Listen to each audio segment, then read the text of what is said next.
Okay, and I am recording now.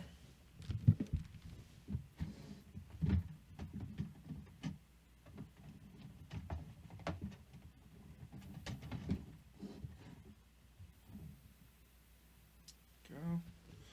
Okay, see y'all typing, so give you a second.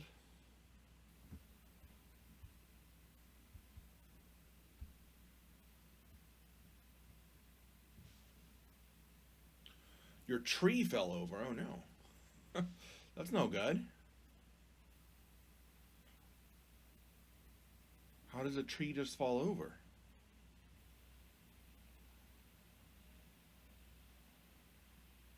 I can imagine a Christmas tree. It faded me. Yes.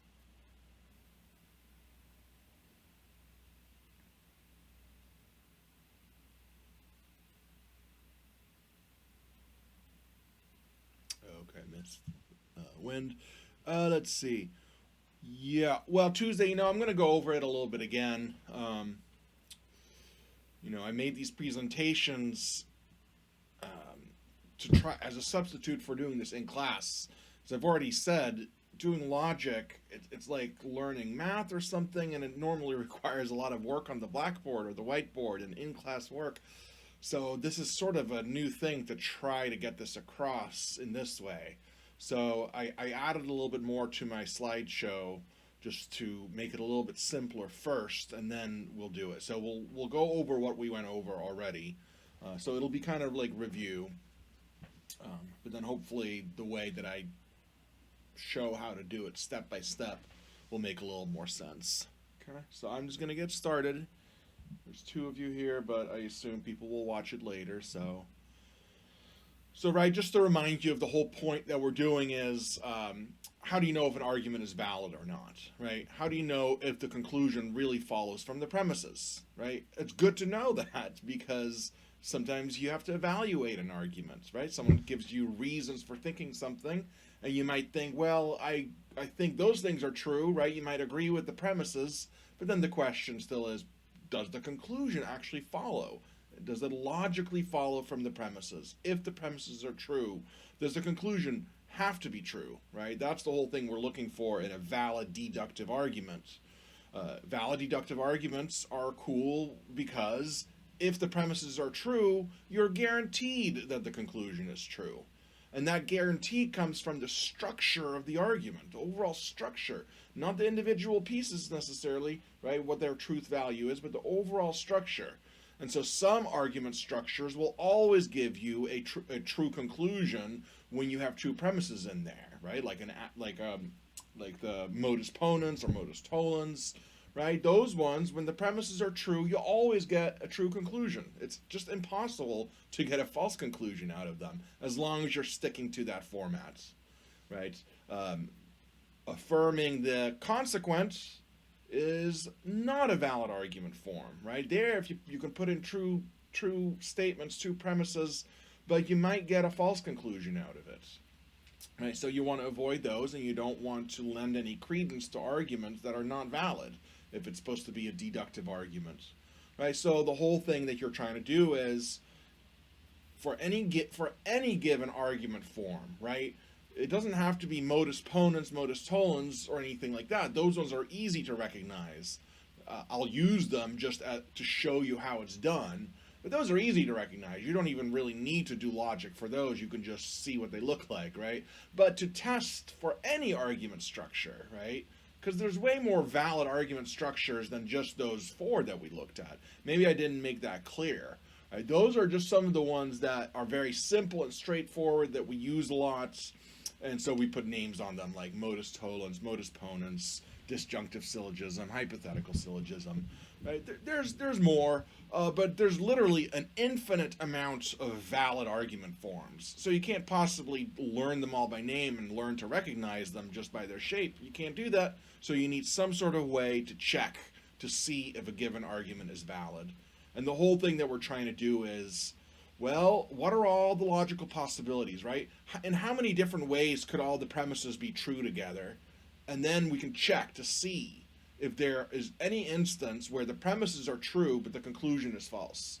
if there's a logical possibility of having, a world where the premises are true but the conclusion is false, then it's not a valid argument, right? So this is why last time I compared doing propositional logic to finding a gremlin, right? If you know what a gremlin is, either from the movie or the old-timey idea where there's something wrong with your plane, right? And you need to find, there's some sort of creature that's responsible for it. This was a thing in World War II, maybe World War One, I can't remember. It's just when there's something wrong with your plane, oh, there's a gremlin in there that's doing it.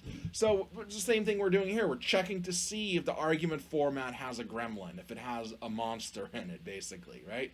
And the monster just is when you have true premises and a false conclusion, right? That's monstrous. We don't want that. That's a bad thing. That's a bad argument form. If an argument form allows for true premise, false conclusion, then we have found our gremlin. Then we know that this argument format is not valid. So that's what we're doing, right? That's the test for validity. Is it possible to get the argument to have true premises and a false conclusion? If that's logically possible, then it's a bad argument. It's invalid.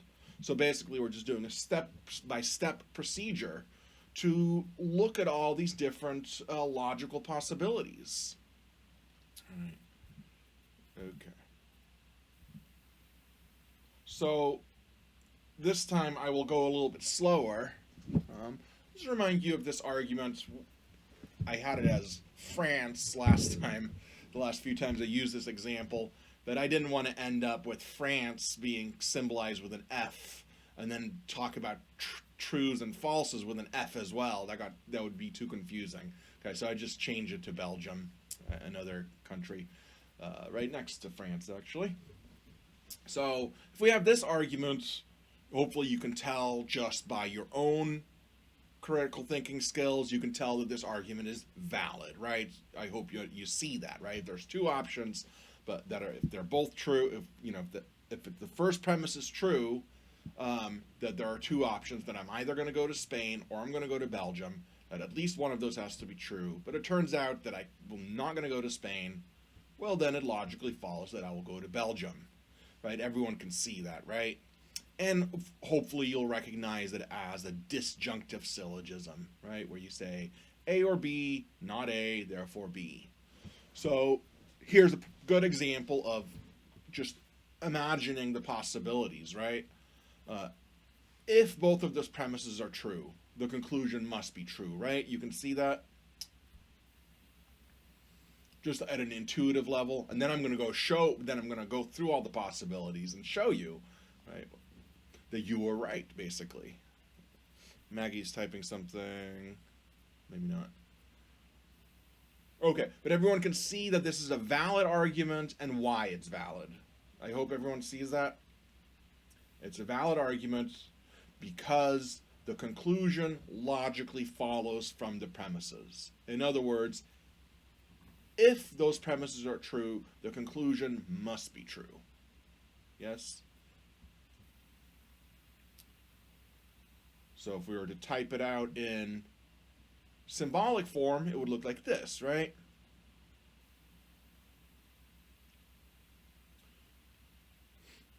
I'm going to wait just 1 minute. I feel like a few people wanted to say something, so let's see. Oh, no, I'm sorry, Connie, your screen is freezing up. That's annoying. Okay. Yeah, premise 2 will have a tilde, Maggie. That's exactly right. Right. Because I won't go to Spain, you recognize that as a negation, right? So anytime there's a negation, you have to symbolize the negation with that squiggly symbol, the tilde, and then whatever you are negating, you have to put in the form of a variable, right? So the idea is that S stands for I will go to Spain, and B stands for I will go to Belgium, right? So the first premise says I will go to Spain, or, right, the or symbol, I will go to Belgium. The second premise says not S. In other words, I'm not going to go to Spain. Therefore, the conclusion B, I will go to Belgium. Good so far? Yeah, in this case, there's two premises and one conclusion. Yeah. Sometimes you'll have just one premise, sometimes you'll have five premises, right? In each case, what you're looking for is a scenario where all the premises are true, all of them, but the conclusion is able to be made false. If that's possible, then we found our gremlin. The argument is invalid. Right? So that's what we're going to try to do here. So we just look at all the different possibilities. Right? Look at our first premise. I will go to Spain or I'll go to Belgium. What are the different possibilities there? Right? If you think about your truth table, you'll realize the first scenario, right? A logically possible scenario is that you go to Spain and to Belgium. You see that? So I've got the flags up as a visual for you, right? The flag up without an X on it means you're going, right? You're going to, or I'm going to Spain and I'm going to Belgium, right? So here we have me going to both Spain and Belgium, and since this is an inclusive or, what does that do for the truth value of the whole statement? What would this statement be true then? I will go to Spain or Belgium. If indeed I go to both of them, will that premise be true?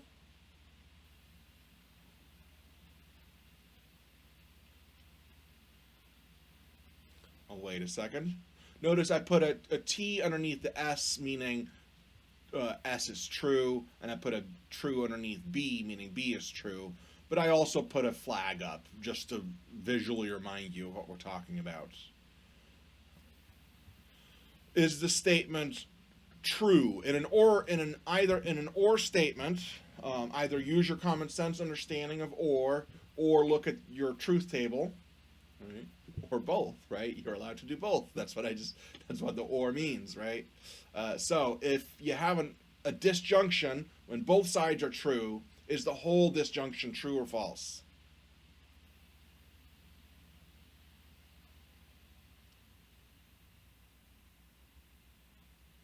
Yeah, then the whole thing would be true, right? So this is just one logically possible scenario, right? Where I go to both Spain and Belgium. That's one logically possible world, right?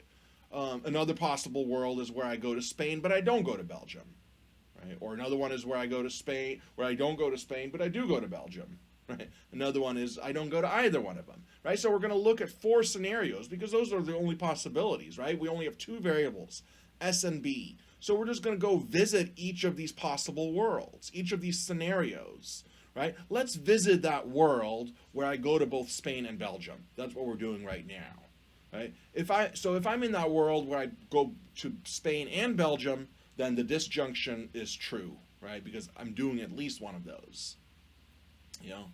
So you could either just simply understand that this is true, or you could look at your truth table, which I hope you have just either on your computer or written down, just a quick reference, so in case you forget, right? But with a disjunction, with an or statement, the whole statement is true, just so long as either one of the two disjuncts is true. And in this case, they're both true. So then I put a little T, a truth, right in the middle, right? Right underneath the disjunction sign. And so when you put it in the middle like that, that means you're talking about the whole statement. Some of you totally get this already, okay? I'm just worried about the people that are not quite getting that, right? We have a T underneath the S, that means S is true in this scenario. And we have a T underneath B, that means B is true in this scenario. And then we have the T underneath the little V side. That means the whole statement, S or B, would be true in this scenario, right? Premise one would be true in this scenario, okay? That's good?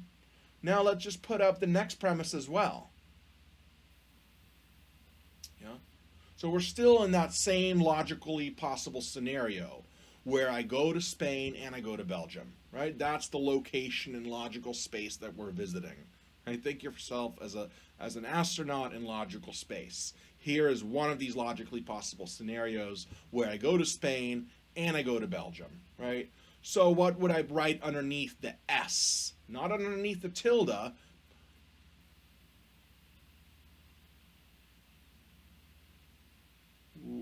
Well, Maggie, it depends on what you mean. If it ends up, if you're talking about one of the logically possible scenarios, the only thing, no, well, we're not even at validity yet, though. We're talking about the truth of the statement, right? It's a true statement. Are you talking about the statement S or B, or are you talking about the whole argument? Because an argument is a series of statements, right? Premises that lend support to a conclusion. That's where validity comes in. So you mean S or B? That's not an argument. Yes, okay, it's very important to get clear about this. S or B is not an argument. Right? It's just a statement. You don't have an argument until you get at least one statement followed by a conclusion, where there's some sort of logical connection between the premise and the conclusion that's stated. Yeah. So it's not a big deal. I know you're thinking of the right thing, right? But the terminology is important, otherwise it might get confusing later on. So yes, an S or B type statement can be true even if one of the things is false. But again, that's something you just already know, right? If I say I will go to Spain or Belgium, and I end up going to Spain but not Belgium, of course the statement was still true, right? Yes. Yeah. So we'll look at those logically possible scenarios as well, right? We're going to look at 4 different scenarios, right? One where I go to both Spain and Belgium, and then the other possibilities where I don't go to either, or I go to one and not the other, or I go to the other and not the one. Yeah. Okay, so right now I'm asking you, we're looking at the possible scenario, right? The logically possible world where both S and B are true. So then what would I put underneath S in the second premise? Not what would I put underneath the squiggle, underneath the tilde, but what am I going to put underneath S? Which logically possible scenario are we exploring? The one where S is true or the one where S is false? What am I going to put underneath S? I'm going to wait.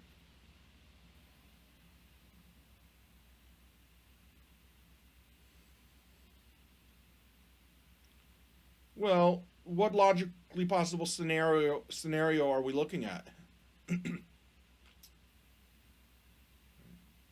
We're looking at the scenario where S and B are both true, right? So I've already put a T underneath the S in the first premise. So now we're looking at the second premise. If I'm going to be logically consistent, which logically possible world am I imagining? The one where S is true or the one where S is false? I just told you. No, not where S is false. Look at the first premise. It says scenario 1. What does it say underneath S?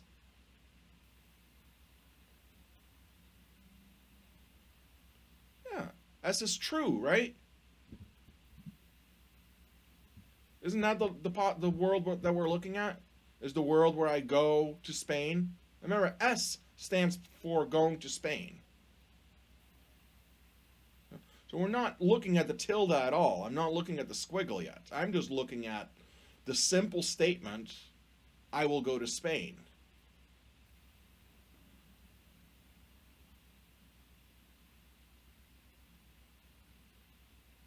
Yeah. Well, yes, that's what that first part where it says S or B, and then underneath I put a true under S and a true under B. That means both statements are true in this scenario, which makes the whole statement S or B true.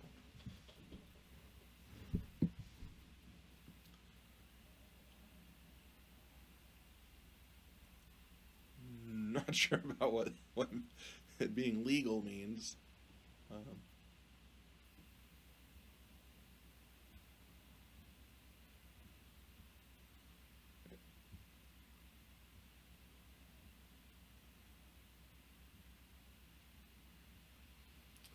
Yeah. So let me go back so people don't get so confused. It's very important. We're looking at this argument that goes S or B, not S, therefore B. Okay? This argument involves 2 statements. I will go to Spain and I will go to Belgium. Each of those statements can be true or false. Right? So there's going to be four different situations, four different scenarios. One where S is true and B is true. One where S is true but B is false. One where S is false but B is true.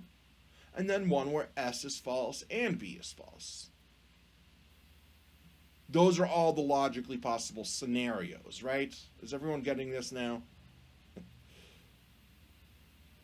We're just looking at that first scenario where S and B are both true. Right? And how do we know? Well, I put a little T underneath the S. And I showed a little flag. That means I'm going to Spain and I'm going to Belgium. Right? And if you look at your disjunction table, you'll see that a disjunction is true as long as at least one of the sides is true. And in this case, they happen to both be true. So the whole disjunction is true in this case. Right? We're looking at one logically possible scenario. This is one where the S or B turns out to be true, right? If I had put an F underneath the S and an F underneath the B, right? If I was saying S is false and B is false, then the whole statement would be false. Then I would have put an F in the middle. This is all just your truth table, right? Just look at your disjunction truth table and you would see it, okay? So we're looking at that scenario, right? There's four scenarios. We're right now looking at the scenario where S is true and B is true. So then, let me put my second premise down. The second premise says, not S. Okay. Forget about the not. Forget about the negation sign. What is the truth value of S in this scenario that we've already established? I know some people already answered it, but I'm just going to ask it again. And so it's smoother this time. We're looking at the scenario where S and B are both true. So what am I going to put underneath S? Given what I've already put underneath it earlier.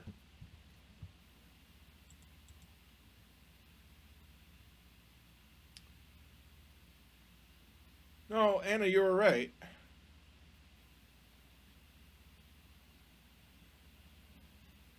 No, that's fine. Anna, you were right, though. Yeah. Maggie, no.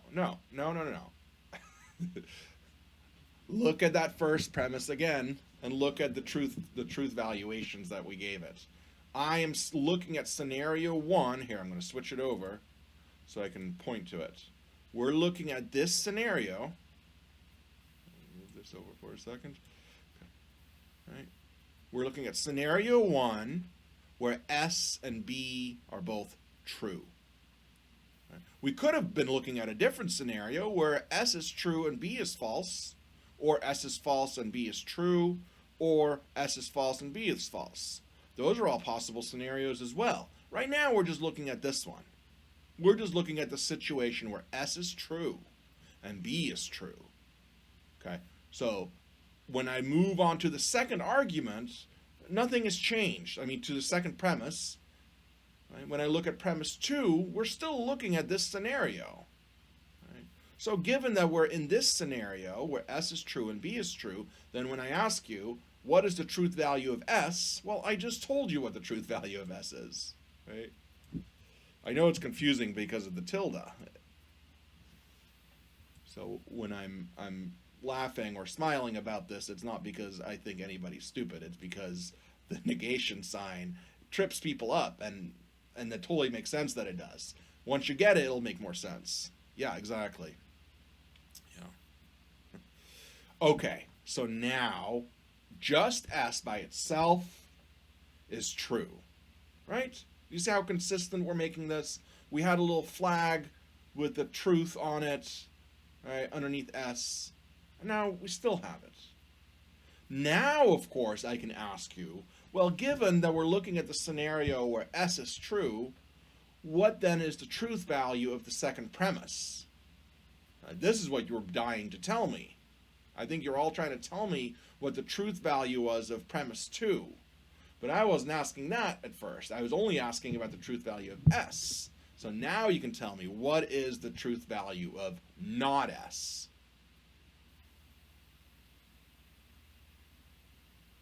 If S is true, yeah, that's right. Then, because there's a negation sign, and the negation sign always just flips the truth value. And you see that I put F underneath the tilde, and that means it's referring to the whole statement, to the whole negation, right? The F is referring to not S. The T is referring to S. So if S is true, then not S is false. So given the way that we set it up to begin with, right, we're looking at a possible scenario where S and B are both true. Well, in that scenario, the second premise has to be false. Do you see how we're already sort of logically constrained by our choice? Again, there's two variables, true or false statements, so there's 4 scenarios. We're looking at the first scenario where S and B are both true. Well, in that scenario, that second premise is automatically false. Okay? So we already kind of know that this scenario is not going to help us find a gremlin, right? We're looking for a situation where each of the premises is true. So this first scenario is not all that helpful, except that I'm just trying to show you all the logical possibilities, right? Then we have the 3 dots, and that means therefore. Okay, that just means like the line right underneath not S and right above B in the argument above. Right. So that just means therefore. So that means we've had the premises, right? And the premises are separated by a comma. If there was another premise there, we'd put a comma after the S, after not S. We don't, so we're fine. We've got 2 premises, therefore a conclusion. And I already put the truth value there, but hopefully you see by now, right, that you're trying to stay consistent with that scenario. The scenario where S and B are both true. Right? So that you know that B has to be true, right? In this case.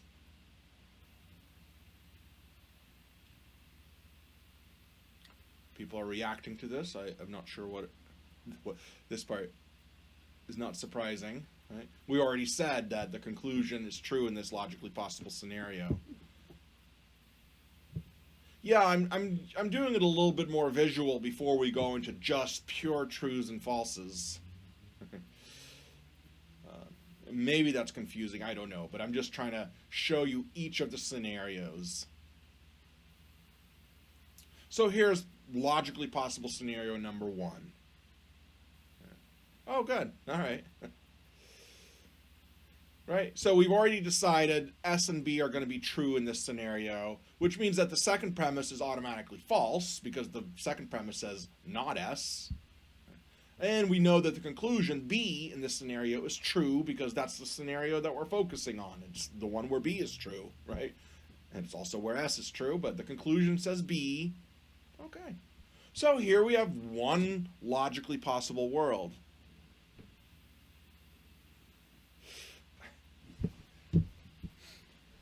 Well, getting it is a process, right? You don't always just get it all at once. You know. I mean, are you following this, what we're doing, where we're just looking at this one possible scenario? This scenario, did we find a gremlin here?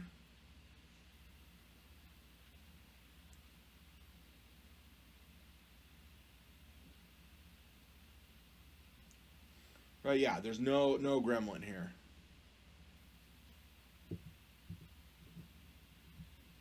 Yeah, the 3 dots, you can ignore the 3 dots, right? That just means therefore. It's just separating the premises from the conclusion. It's just like when you write it out and you put a line, right? So that part shouldn't be too confusing. The flags, I understand, this kind of visual representation, it doesn't work for everybody. I just did it for people who sort of get it, that, get that a little better. But the dots, those should not be worrisome. You're not doing anything with the dots. You're not going to write anything underneath the 3 dots. It's just there to have a barrier. So here's the premises, boom, here's the conclusion. So do not worry about the dots, okay? It's a conclusion indicator, basically, right? It's telling you, here comes the conclusion. What's the conclusion? Well, it's B, right? You already know that if you look at the argument above. Right? It's the same argument laid out. Does everyone understand that I'm laying out the same argument here as I've written above? Right? First, I wrote it in English, then in symbolic form, in premise conclusion format, and then I'm laying it all out as a sequence of statements across like that. Okay, so we're looking at that argument. Okay, that's scenario one. What's another scenario? Well, if you look at your truth table, right, this is how you would do it, right? You'd go on the left side, you go T, T, F, F, and on the right side, you go T, F, T, F, to make sure you've got all the logical possibilities, right? That's what we're doing here. We're looking at another possibility. We're looking at the possibility where T is true, but B is false. I'm not going to Belgium. So in that case, what's the truth value of our first premise? If I am going to Spain but not Belgium, what's the truth value of the first premise? It would be true, right? Yeah, because as long as one side of a disjunction is true, the whole thing is true. I mean, if you match this up to your truth table, it's going to look exactly the same, okay? But I'm just doing it slowly. So in that scenario, the first premise is still true, right? What about the truth value of S? What's the truth value of S? I'm saying that again first, specifically, right? What scenario is this? Is this scenario where S is true, or is this a scenario where S is false?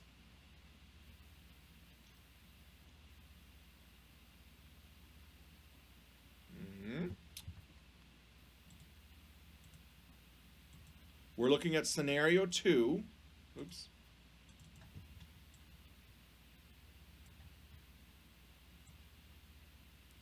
We're looking at scenario 2, right? Scenario 1 is where S is true and B is true, right?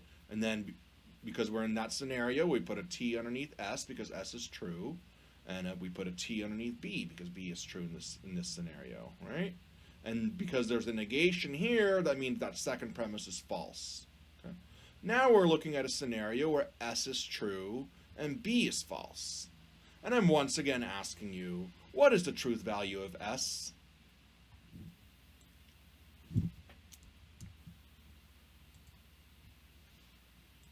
Yes, yes.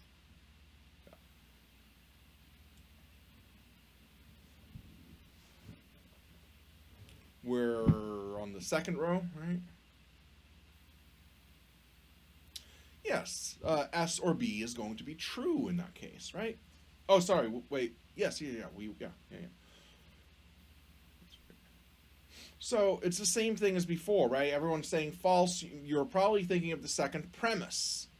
But I'm not asking about the second premise. I'm asking about S. And for that, you just have to stay consistent with the scenario that you're picking.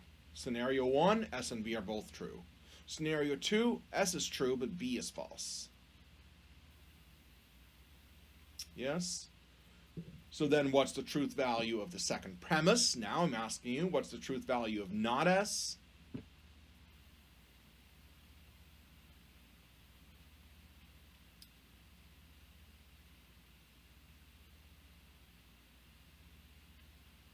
What is the truth value of not S, if S is true? Right, it's false, right? Just like in the first scenario. Because look, in both the first scenario and the second scenario, S is true. In both of those cases, I'm going to Spain. The only difference is that in the second situation, in the second scenario, I'm not going to Belgium. I'm still going to Spain. If I'm going to Spain and you say, you're not going to Spain, you said something false, right? You've contradicted what I said. So that means not S is going to be false. And what is the truth value of B in this scenario?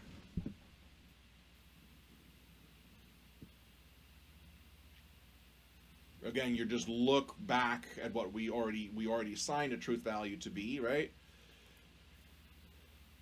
What is the truth value of the conclusion in this scenario?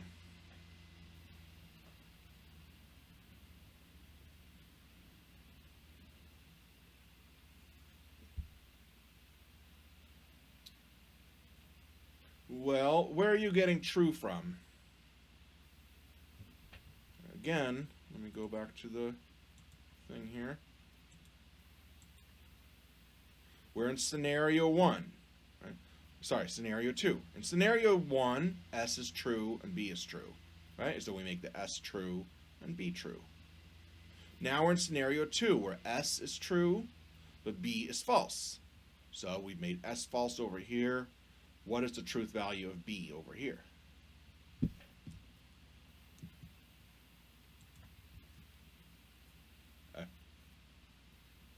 Yeah, it's false, right? Yeah. We're looking at that scenario where F is false. Sorry, where B is false. Okay. So now in this scenario, it's a logically possible scenario, right? In the world where you go to Spain, but you don't go to Belgium, this is what we end up with. We end up with one true premise, a false premise, and a false conclusion. Did we find our gremlin? We're looking, right? We're looking in all these corners. When you have two variables, there's always four corners to look in for a gremlin, right? And again, the gremlin is all true conclusions and all true premises and a false conclusion. Do we have all the premises being true here?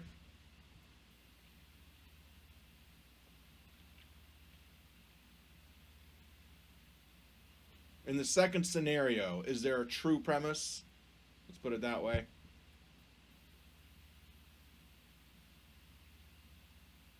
Yeah, there's one true premise, right? Is there a false premise?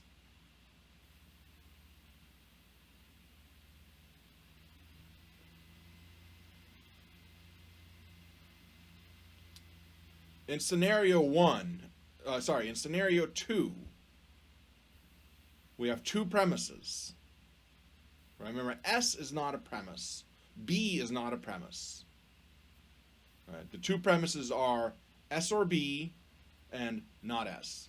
And we're looking at scenario 2. Right, if you're looking at the whole grid. Now, and in scenario 2, do we have a gremlin? We already decided scenario 1 does not have a gremlin because there's a true premise, a false premise, and a true conclusion. Right? A gremlin would be true premise, false conclusion. So, in scenario 2, do we have a gremlin?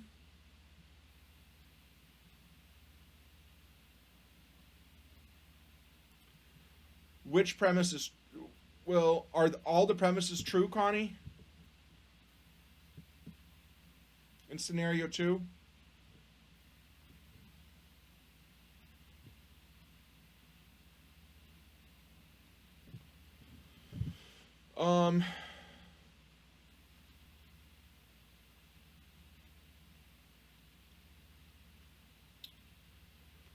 Okay, I'm going to have to switch over so I can...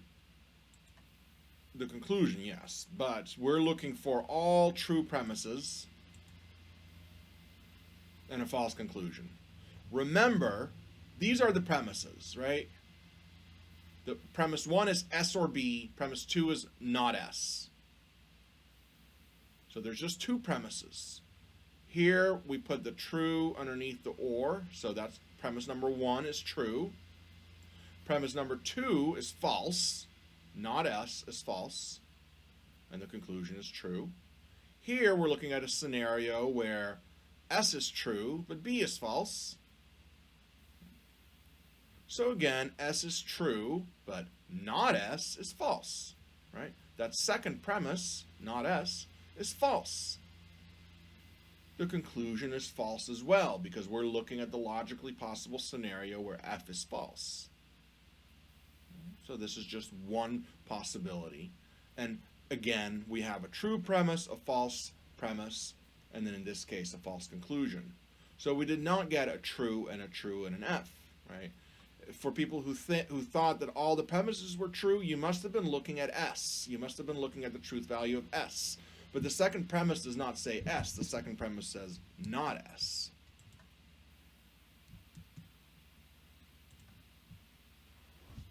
Yes, premise B is false in the second scenario. Right?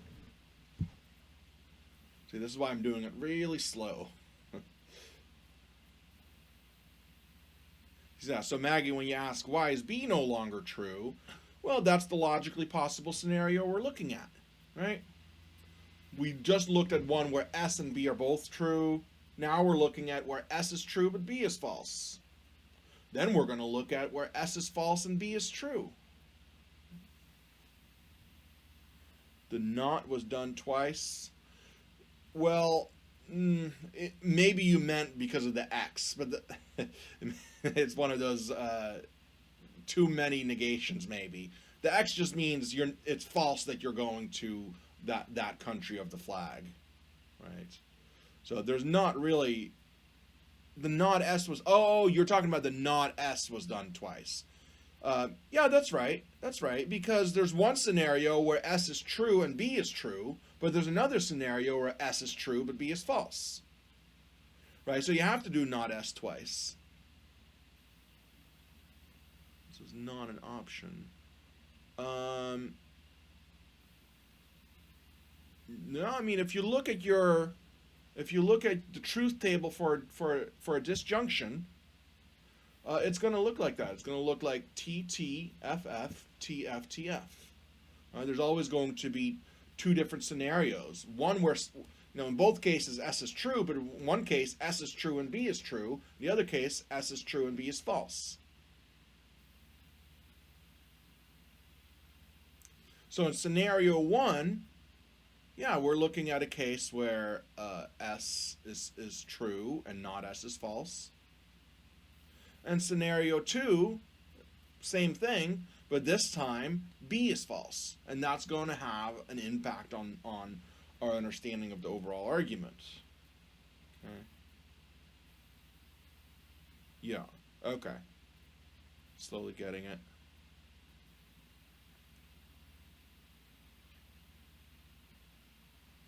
Yeah.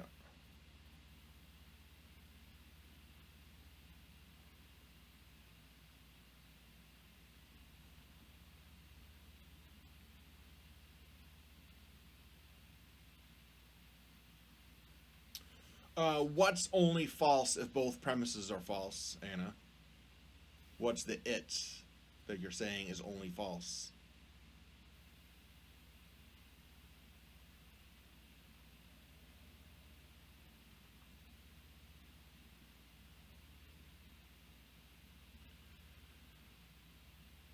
I think what you mean is if both of the disjuncts are false.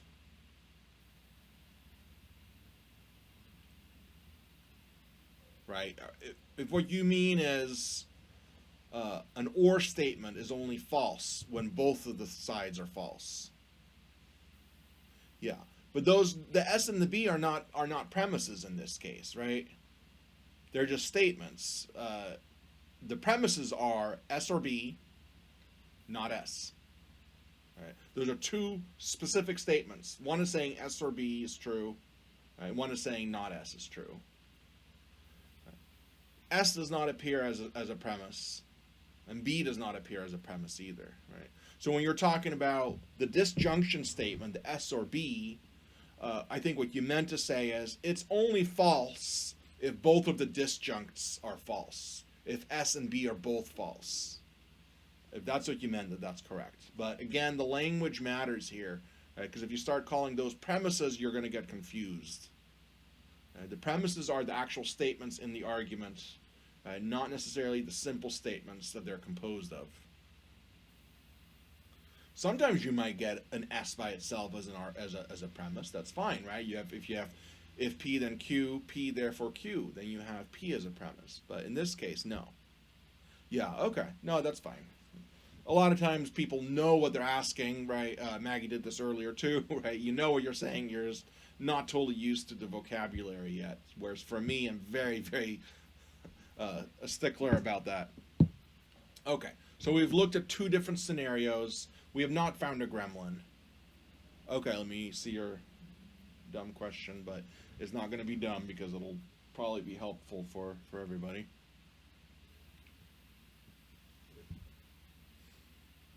Wait a sec.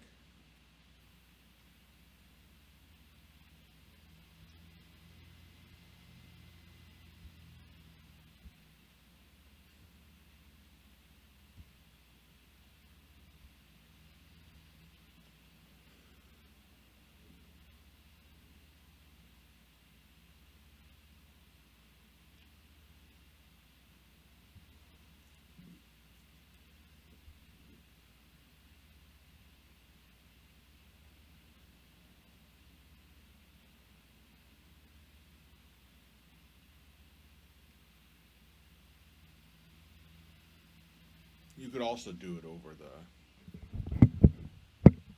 your mic if you wanted to. Okay, let's see. Middle of the truth table.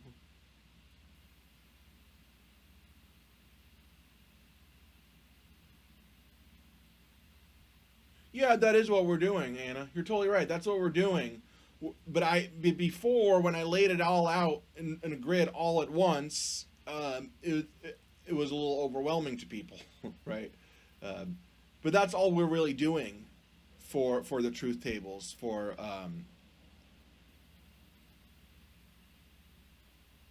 Yeah, yeah, for the S or B, right? Yeah, that's exactly what we're doing. Notice that the shape that we have so far looks like that, right? And then the next is going to look like this, right? Do you see how it's going T T F, and then the fourth one will be an F, and then you look underneath B, and it goes T F T, and then the fourth one will be an F.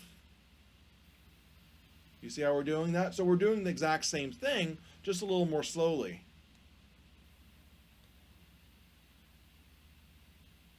Yeah. Well, once you see it all, then maybe it'll make more sense, right? Right now, the idea is, if you lay out each of those four possibilities in one grid, then you still have to go through each line to see if you can find that gremlin. Yeah, maybe the flags are make it just worse, right? Yeah, it's possible. I don't know. I wanted to see if for visual people it would make more sense. We're not going to do the flags the whole time, right? Yeah. No, it could simply be that they are confusing. Okay. Which it would be unfortunate if this was more confusing to everyone, because I put a bunch of work into it. But oh well, that's how it goes. Yeah, it'll look a little cleaner, but it's mostly to show you what we're doing in each case, right? Okay, so if we're looking in that third scenario, right? Again, remember if you have your truth tables, this is what Anna was just saying. If you have your truth table for a connective statement, you're always going to have TTFF, TFTF to show all the different logical possibilities. And we're doing that here as well. If you notice, we're starting to see the pattern on the left, right? TTF, then we'll see another F. And on the right, it goes TFT, and then we'll see another F. Right? So we're doing the same thing here, just line by line rather than the whole grid all at once. Okay? So then in scenario 3, what's the truth value of the first premise? What's the truth value of S or B?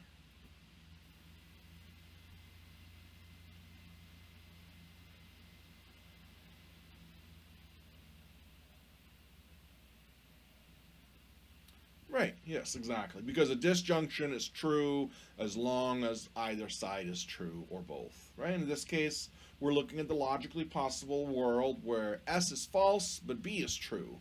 Right? So this is a world where I'm not going to Spain, but I am going to Belgium. Right? That's a logical possibility of what might end up happening.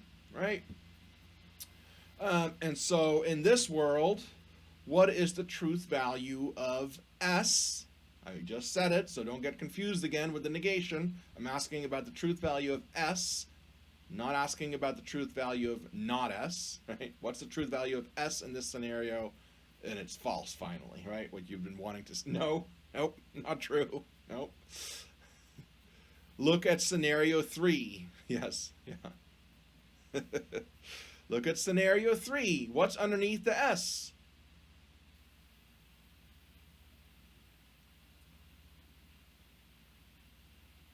If you look at scenario 3 and you look under S, you will see F. So we're going to stay consistent, of course, right? That's the scenario we're looking at. We're looking at this world where I'm not going to Spain. So, if I'm not going to Spain, what does that do to the second premise? Not S, where I'm negating not going to Spain, right? So now what's the truth value for the second premise? If you know that a negation just flips the truth value, right? If not S is false, if S is false, what does that make not S? Maggie, you're just giving both just to cover them, or are you saying a T underneath the tilde and an F underneath the S? That's probably what you mean. But yeah, exactly. When F is false, when S is false, then not S is going to be true.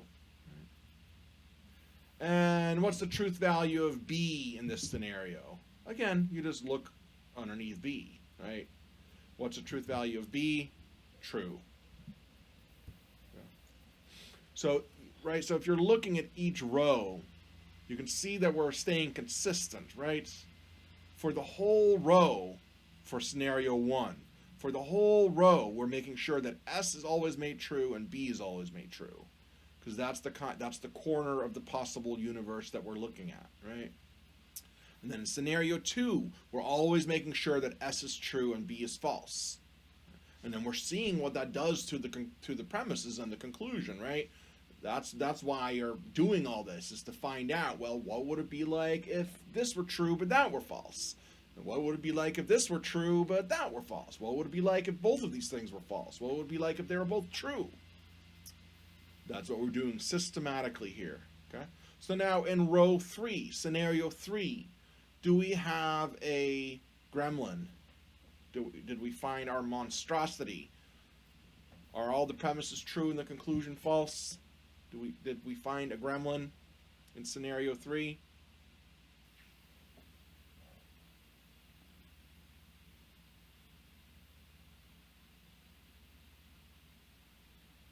People are afraid to answer at this point. Yeah, there's no gremlin. Good. By the way, everyone's doing great, though. You know, I hope you're not getting too frustrated. It's difficult to do it like this, okay? And I can appreciate that. So don't get down on yourself if you're not getting it totally yet. Okay? It's tricky stuff. Yeah, the conclusion is true in scenario 3. Oh, I'm sorry, Hannah.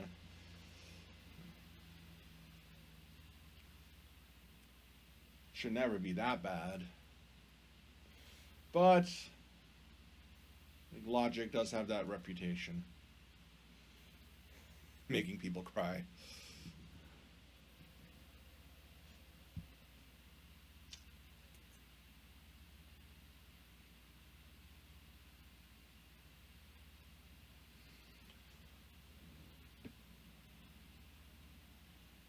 Well, yeah, exactly. It's your mindset, right? We did this a little bit at the beginning of class when we did psychology, right? Sometimes the way you process things depends very much on where your mental state is at already.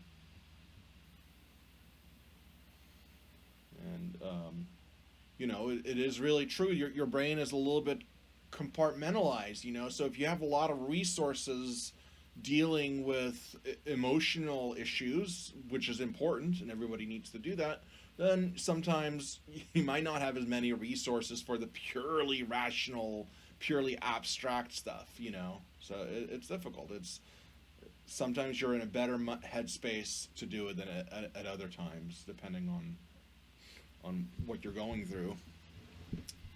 And that's why, yes, exactly. I do want you to think of it as a game, right? And that's part of the reason for doing the flags this way as well, so you can just see sort of visually. Think of it as just a game. We're just going through the scenarios, right? We're just systematically going through 4 scenarios. Hopefully you get the 4 scenarios idea, right? It's still the same thing as before, as the coins. We've got 2 statements here that can be true or false in different combinations.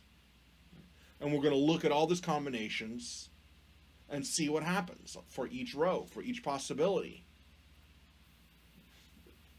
So it's not an arbitrary amount, right? It makes sense that there's exactly 4 scenarios, because S and B can both be true, they can both be false. One could be true and that one's false, or that one could be false and the other one is true. So we're just going through each of those scenarios and seeing what happens to the argument in each of those scenarios. There's 4 of them. And what we're looking for is a row that has all true premises and a false conclusion. So far, we haven't found that. And you know ahead of time that you won't, because you already know that this argument is valid, right? So you know we're not going to find that. But I'm showing you it, right? So now what's the final scenario? Scenario 4. Let me see if you're paying attention. What am I going to put down for scenario 4?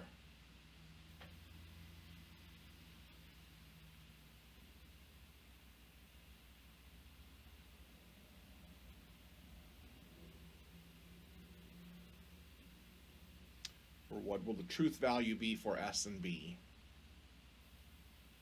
That's what I'm asking.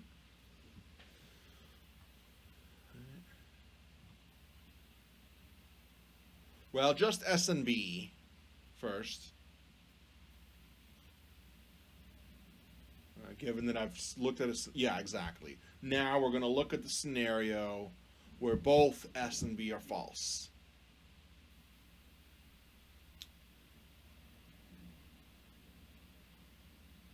Okay. Now, so far the disjunction had been true the whole time, right? Because for a disjunction to be true, at least one side has to be true. What is the truth value of a disjunction when both of the sides are false?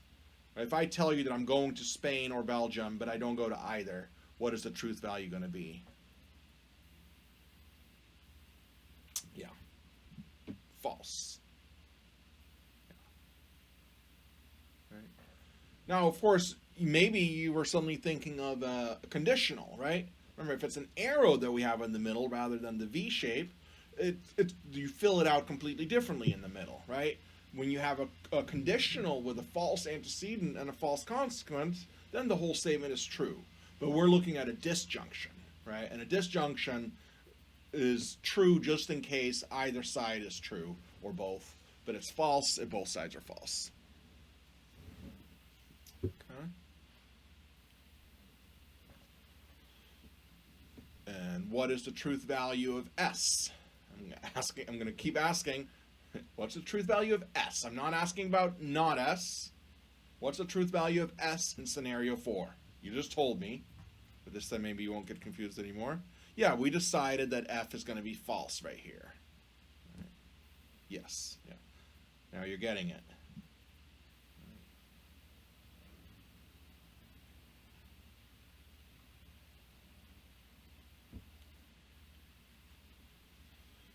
And what does that make not S? What does that make the second premise? True, right? It's just like the previous one. Yes, you start to see the pattern. Right. And what does that mean for B? What's the truth value of B?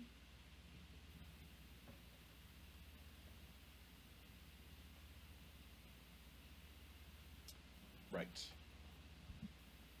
Exactly. That's our final scenario. Do we get all true premises and a false conclusion here?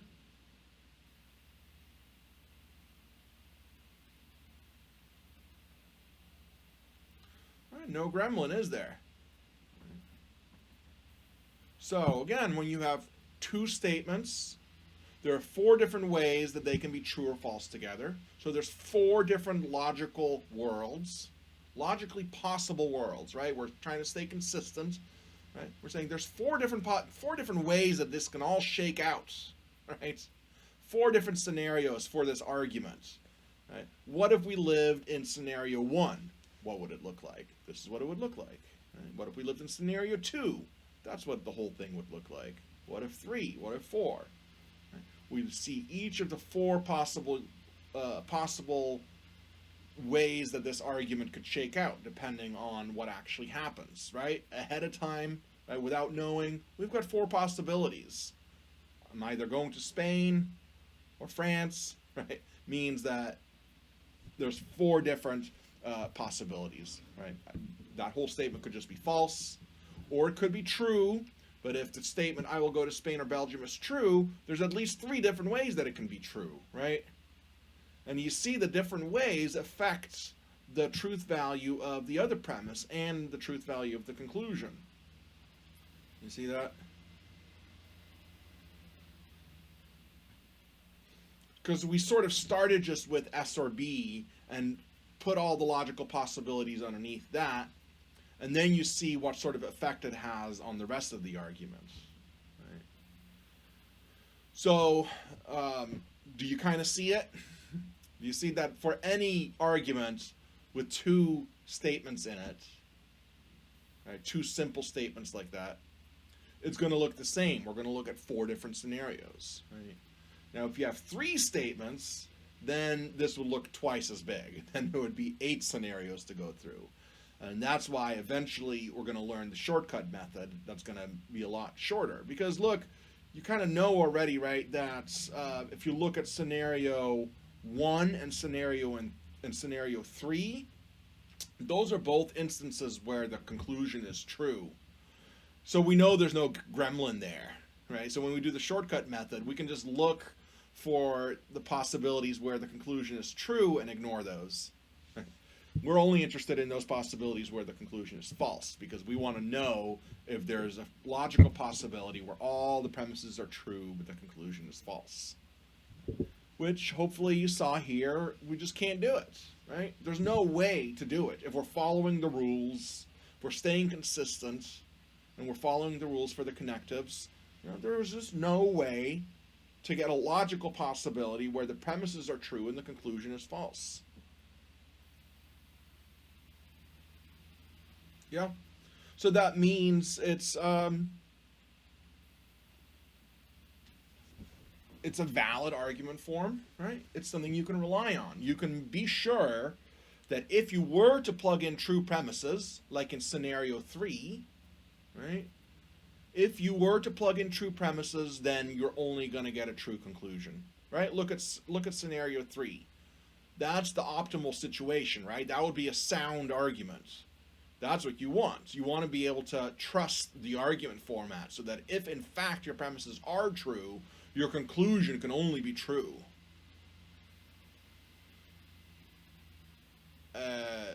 The scenarios are not valid or invalid. Those are just logical possibilities. The argument is valid because within those 4 logical possibilities, there's no scenario where all the premises are true and the conclusion is false. Right? So the argument S or B, not S, therefore B, is valid. The scenarios are not about valid or invalid. They're just the logical possibilities, right? So we've mapped out all the logical possibilities for, each of the 4. And then we look for a scenario where the premises were true and the conclusion was false, and it's just not a logical possibility. It's logically impossible for this argument format to have true premises and a false conclusion. We looked at all the possibilities, right? Scenario 1, there's a true premise and a false premise, and a true conclusion. Okay, fine. Premise number 2, a true premise, a false conclusion. Okay, fine. Scenario 3, true premise, true conclusion. Fine. Right? Scenario 4, a false premise, a true premise, and a false conclusion. In no case did we find true premise, false conclusion. Since we didn't find that, the argument is valid. Okay, so I hope that's clear, Maggie. The individual scenarios are not called valid or invalid. Right? We want to talk about the argument structure as a whole. Right? We want to talk about the argument S or B, not S, therefore B. Is that valid? Right. Well, it's valid just in case it's not logically possible to get a scenario where all the premises are true and the conclusion is false. And that's indeed what we got. That's what we looked at. That's what we saw. Right? Okay.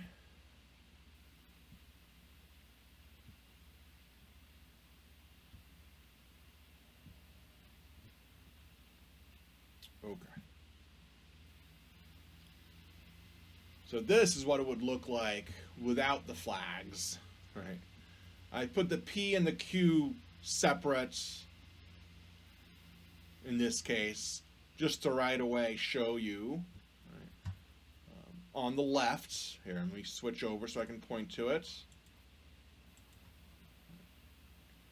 This is pretty much what I'm circling here is what we pretty much had, right? Because we have the TTFF and the TFTF, right? So this is just the same as it was as we just had it. It's just we don't have a bunch of flags covering it.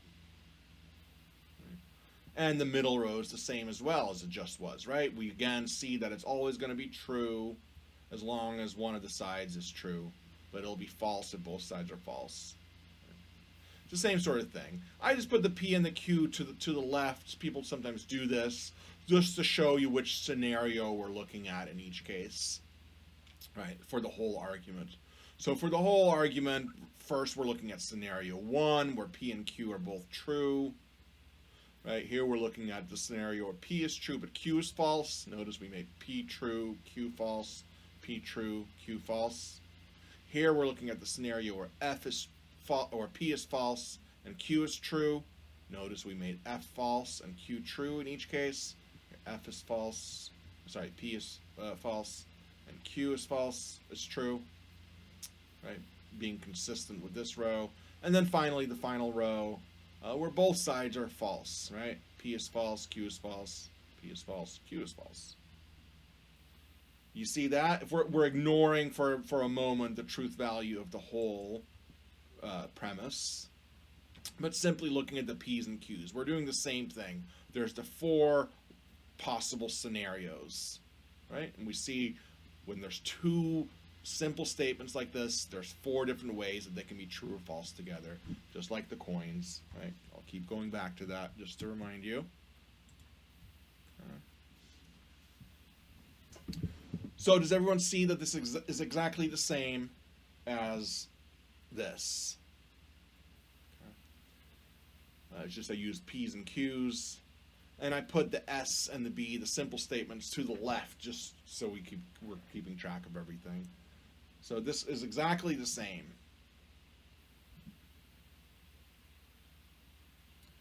But what I did is I made the truth value of the premise as a whole bold.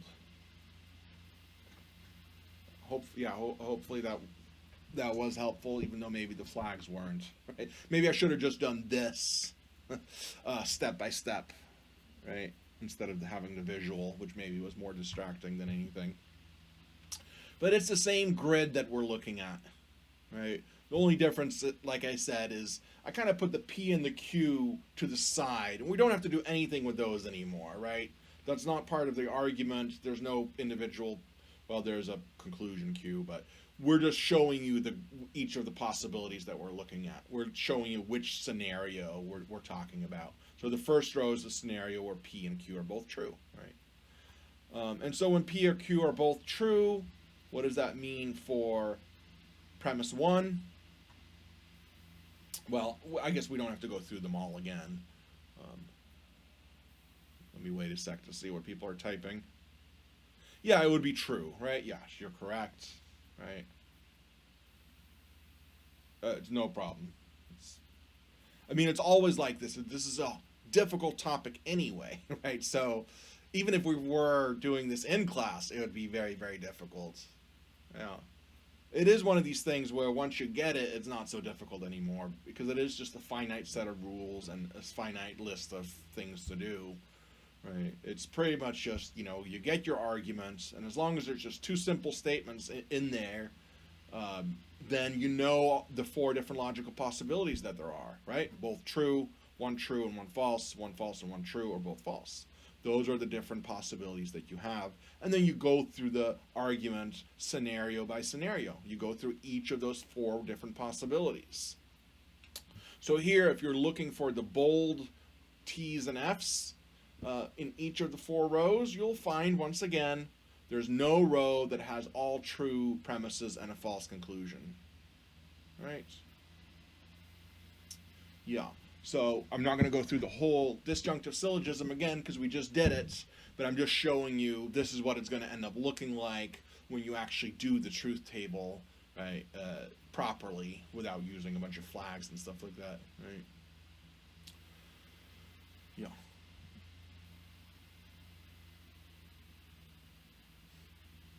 This makes it easier to see, right? I've taken away the truth values of the simple statements inside the complex statements, and then you can really see the truth values of the premises, right? And then you can see that we have in the first row, we have a T, an F, and a T.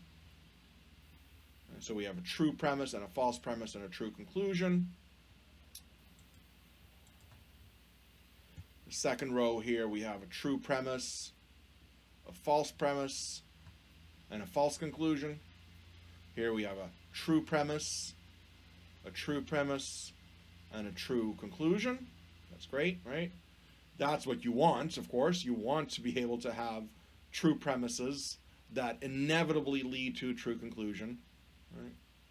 But here we have a false premise, a true premise, and a false conclusion. So in none of these scenarios did we get a truth, and then an F.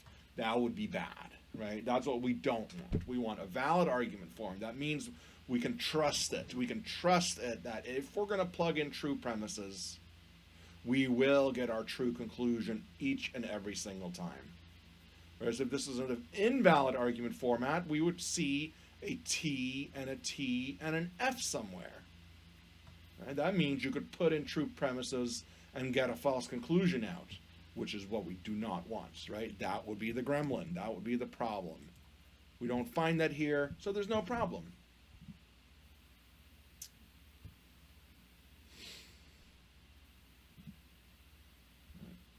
So modus ponens, right? You're familiar with this argument format already. You already know that it's valid, right? If P, then Q, P, therefore Q.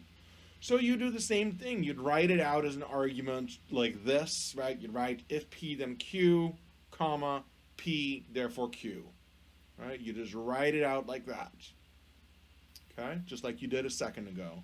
And then on the left side, we can put the P's in the Q's, right? We can put the P in the Q to indicate all the different logical possibilities, right? That's all the logical possibilities, right?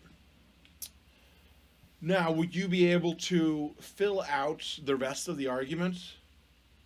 Right? Going through each scenario and transferring the truth values of P and Q appropriately, and then figuring out the truth value, in this case, just of the first premise, because the P and the Q's will already be figured out.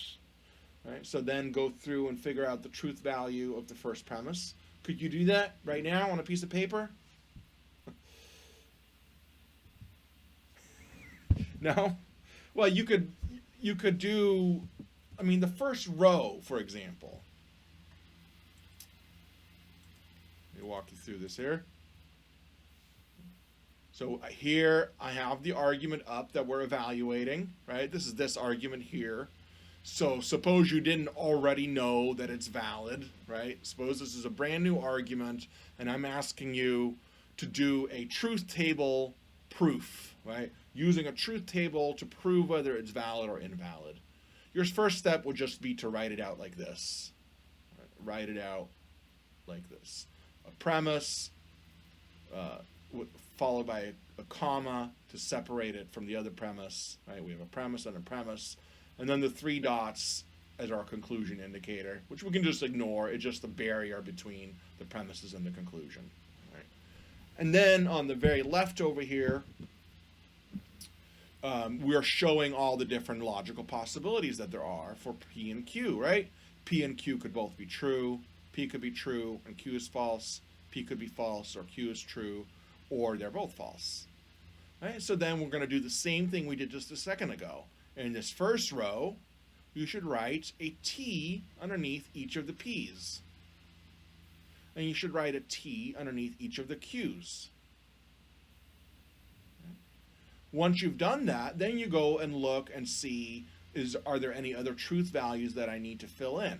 Well, yes. In each case, you're going to have to do that for the conditional, right? So say you have a true antecedent and a true consequent, like we would in this row. Then right in the middle, you'd put a true, right? If you know your truth table for the conditional, then you would know the conditional is true if both of the sides are true. Right? It's only false if P is true and Q is false. But in this case, we're looking at the scenario where P and Q are both true. So you'd go true, true, and then true. And if you're writing it, you might want to put a circle around the truth value of the overall premise. Right? And P you would already have as true. So you put a true right there and circle it because that's the truth value of your whole premise. Right? So you don't circle it underneath here or here. Just circle it underneath the entire premise, right? So right here. And then Q, you already have it figured out as well. Q is also true. Right? So for that first row, it would go T, T, and big T for the whole premise, and a T, and a T. Right? You're just transferring the P's and Q's over. Then you would do the same thing right here. Make the P true. Make P true. Make Q false. Put a Q underneath false. Put a false underneath Q. Put a false underneath Q. And then figure out the truth value of the overall conditional, right? Given the true antecedent and a false consequence, you would know that this will have to be false. Right? And then fill out all of it accordingly. Try it. See how well you can do it. Just try. Just start it. And then I will go over it, and then we can be done for now. Okay. So see if you can just go through and fill in. At the very least, you can just copy, right? If the figuring out the truth value of the conditional is too confusing for you, at the very least, you can just look at row 1. Okay, row 1 has a T underneath the P and a T underneath the Q, so I'm going to do the same thing for all the P's and Q's in the argument in that row.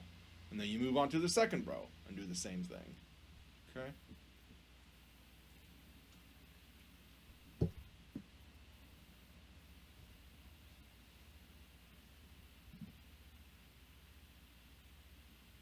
Oh, I guess I did go through it step by step. That's good. I will. So something helped you. I don't know what it was, but I'm glad something helped.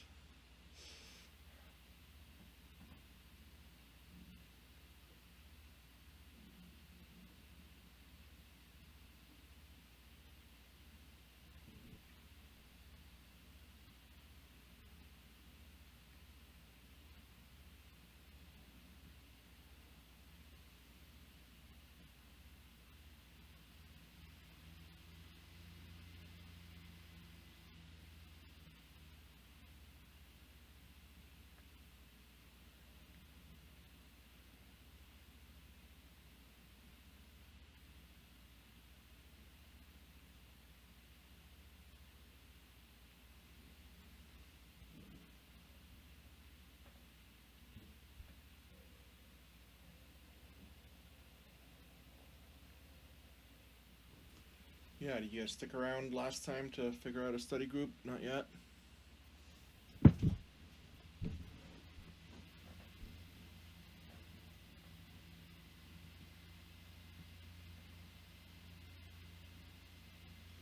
You haven't done it yet. Yeah, you should. Yeah, it might be a good idea. I might have to figure out some way for me to do a blackboard or something like that. That blackboard is too small. It'd be nice if I could just write quickly. It's very difficult to do these things, especially the step by step. It's so incredibly time consuming to make these things. You all don't even realize how long this takes to do it like this.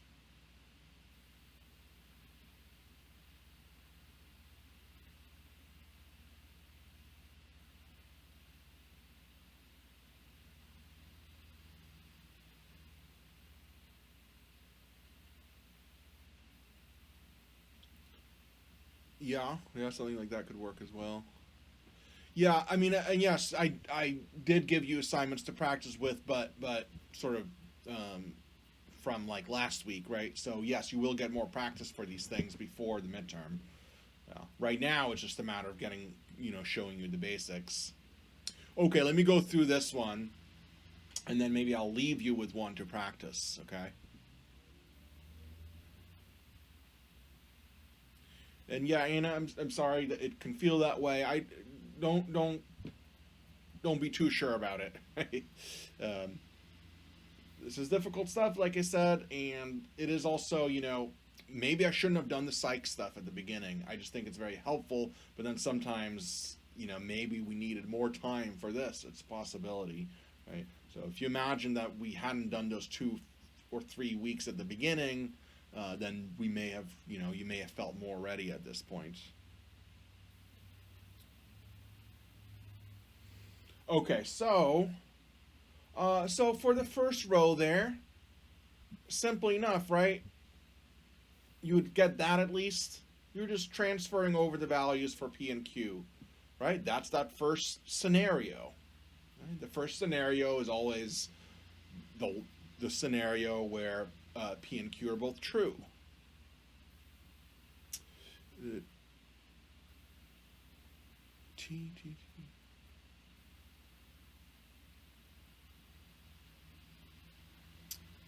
Well, Anna, are you okay? Oh, I see. You're already going down to the next.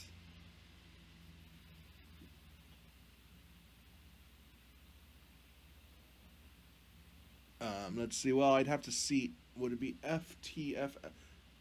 I think it's TTTT on that first row. You're right, but then that second row is going to be TFTF, right, rather than FTFT. Yeah. Yeah.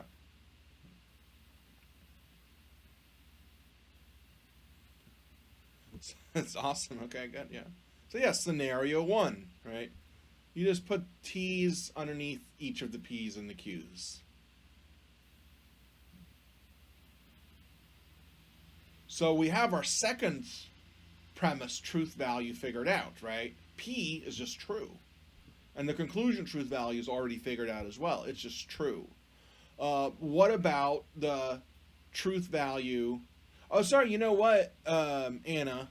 I think I had it wrong. If you were already filling in, I'm not sure. Maybe you were right, maybe not. Put a pin in that. Is my favorite expression. Right? If that comes back later. We'll just focus on this first one for now. What's the truth value of the first premise in scenario one? Right? We're looking at scenario one where P and Q are both true. What's the truth value of premise number one? The truth value of if P then Q, where P and Q are both true. Then it would be true. Right? Oops.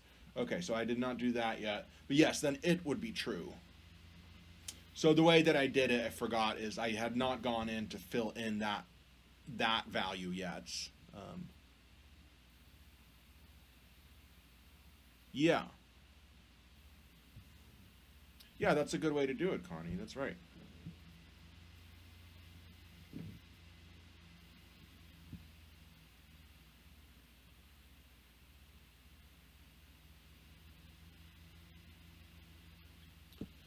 First is going to be TT.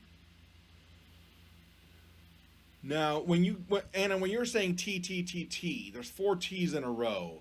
Are those referring to PQ only, or is it also referring to that first premise? I think you mean just the P's and the Q's. Right, just this way. Yeah. TFTF. Right, so in this scenario, then third under, there's a T under the P. Oh yeah, you can just, yeah. There you go. I'm trying to keep track of what everyone else is saying as well. Let me just go back where I'm not distracted. Right, so scenario one, we get it. We made all the T's and all the Q's true. Scenario two, we made all the P's true and all the Q's false. In scenario three, we made all the P's false and all the Q's true. And in scenario four, as always, we make both P and Q false. Right? So you could do it like this. You could just lay out the grid first. You got it right somehow. Good. Right? You could lay out the grid in this way. And then you have to, of course, go in and figure out the truth value of the premises and the conclusion. Right? Premise 2, nothing to figure out. It's a simple statement. It just depends on which scenario we're looking at, right? What about premise 1 in scenario 1? Somebody said it earlier. It's true. What about in scenario 2?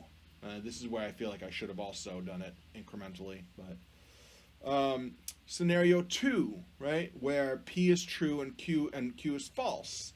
Well, a conditional is false, right? Only in that scenario, right? That's the only scenario where a conditional is false, where the antecedent is true and the consequence is false. So that whole premise in scenario 2 will be false.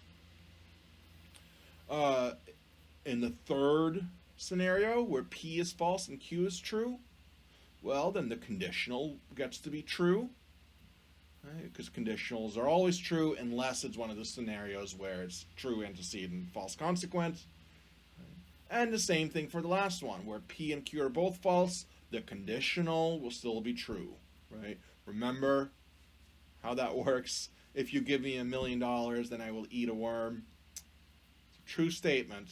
Even though you're not giving me $1 million and I'm not eating a worm, it's still a true statement. So it's that kind of a thing that we're looking at.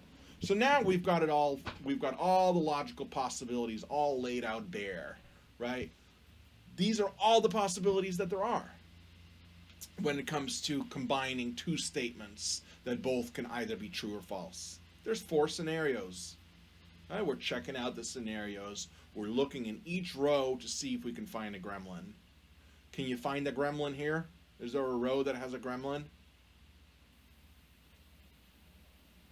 Now remember, you're looking at the premises, right? So that means you're looking at if P then Q, and looking underneath that. And then you're looking, is right. And then you're looking underneath P to see that there's a true over there. So is there a row where premise 1 and premise 2 are both true? You should, if you know modus ponens, you know that modus ponens is valid, so you should just know ahead of time you're not going to find a gremlin in this scenario, with this type of argument. It's logically impossible. Right, yeah. Yeah, there's no scenario where both of the premises are true and the conclusion is false. If this was a logically invalid argument, that would show up in the grid. Okay? That would simply show up in the grid. Yeah, there's no TTF, exactly, right? If you're looking at all the bold T's and F's, right, you can ignore the T's and the F's in the conditional underneath the P and the Q, right? We no longer need those. In fact, we can just get rid of everything else and just show you the different logical possibilities that there are for this type of argument. And these are the only possibilities. You can make both of the premises true, and when you do that, when you have true premises, you'll always get a true conclusion. You can see that here, right? There's no row where you get true premises and a false conclusion. So that means if you use this argument format, and each of your premises is actually true, right? If that's the logical possibility you're dealing with, right? If the actual world is such that both of your premises are true, then you can be sure that the conclusion is true, right? If it really were the case that if P then Q, and it really were the case that P were true, then Q would have to be true as well. Right? And here we see that laid out by looking at all the logical possibilities, by looking at each of the 4 scenarios that are possible. And you'll see that in all those possibilities, there's not one where you get TTF. And that's good news.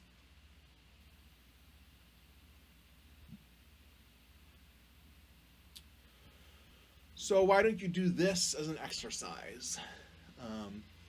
And you can actually check your work because you can look at the Prezi, right? So I'm not gonna do the rest of it right now with you. I'll do it next time, but this is something that you could practice doing, right? So write this down and then see if you can do the whole truth table the way you just learned, right? Looking at the 4 different scenarios and going through each row, making sure that there's no gremlin. And in this case, I'll tell you ahead of time, affirming the consequence, is that valid or invalid? Do you remember?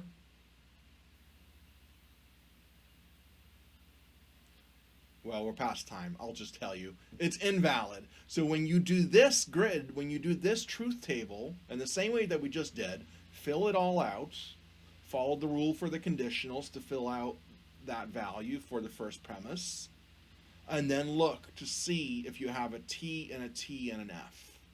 If you did it correctly, you will get that in this case, because this is an invalid argument form. So that means there's a gremlin in there, right? In one of those 4 quadrants, right? If you think of those, the 4 quadrants of logical space, right? There's this one here, this one here, this one here, this one here, right?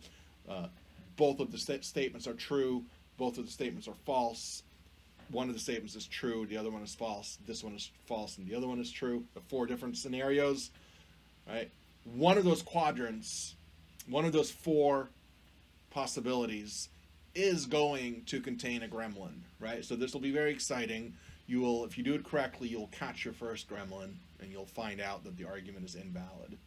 Okay, so if there's no other questions, this might be challenging for you to do, but go ahead and try it. And then you can check. You can look at the Prezi, the propositional logic Prezi that's on Canvas, that's right here, that I'm using, but you can access it directly as well without all the video stuff, right? So you can be free to go back and forth between the pages. Hopefully you're doing that already. But yeah, then you can check your work to see where you went wrong, if you went wrong, or, make sure you got it right. Yeah, it is exciting to catch your first gremlin, that's right. Okay, that's it for now. Thanks for being patient, everyone. Don't feel bad if it's hard going at first, okay? This is logic, right? It's difficult stuff. Just think of some time in the future when this is making sense and you can impress people at parties. No, you can't, but I'd like to pretend that you can impress people at parties with logic. Maybe you can say I know logic, and that is a cool thing. Yeah, not everybody does. Not everybody learns this, and it's I think it's a cool thing, but yeah. Yeah, you should be good at stuff right away. Yeah, I know that feeling. You've argued at parties over logic. Yeah, exactly. But now if you actually, if you really know the stuff, it's kind of impressive, Already you're starting to get more familiar with all this stuff. Even if you're not getting it all, you're slowly getting more familiar. And it's kind of interesting to think that at some point you'll be able to just do this formula that nobody else will be able to read. And you'll be able to just know, oh, I know what that is. I can prove that it's valid or invalid. Here, let me show you. You can just do this cool thing that nobody else does. Statistically speaking. Yeah, I never did statistics either. Statistics is way harder than this. Really, if you really did both, once you get logic, especially propositional logic, it's only because it's a new world to you and you're not quite sure, what the point is, or not everything's clicking quite right. But this propositional logic is much easier than statistics, trigonometry, things like that. Even algebra, I think, gets harder than logic does. You're taking statistics, yeah. Well, maybe this will help you a little bit. Right?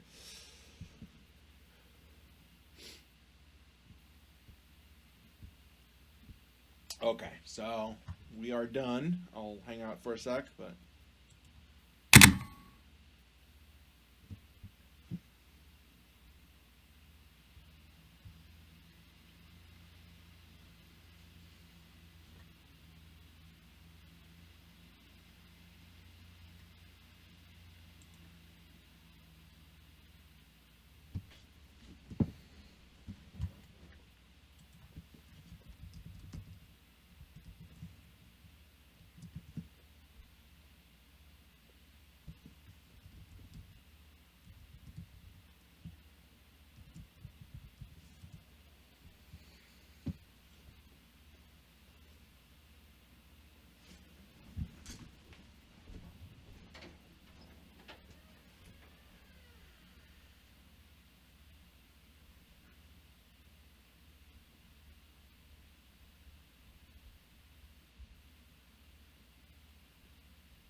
are currently the only person in this conference.